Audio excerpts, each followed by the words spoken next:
Hi guys, జనరల్గా శివుడు లింగంగా విగ్రహంగా దర్శనమిస్తాడు. కానీ శ్రీ మహావిష్ణువుల శయన భంగిమలో ఎక్కడైనా చూసారా?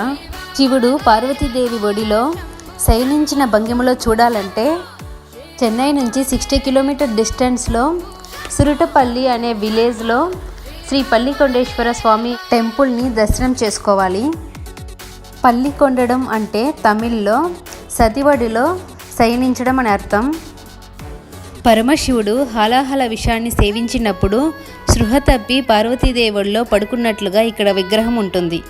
ఇక్కడ కనిపిస్తున్న విధంగా దేవతలు అమృతం కోసం క్షీరసాగర మదనం చేసినప్పుడు హాలాహలం విషం పుట్టింది. హాలాహలం లోకాలను దహించి వేస్తుందని దేవతలు పరమశివునితో మొరపెట్టుకుంటారు. దీంతో ఆ కాలకుట విషాన్ని శివుడు మింగి తన కంఠంలో దాచుకుంటాడు. అప్పటి నుండే శివుడు నీలకంఠుడిగా ప్రఖ్యాతి చెందాడు.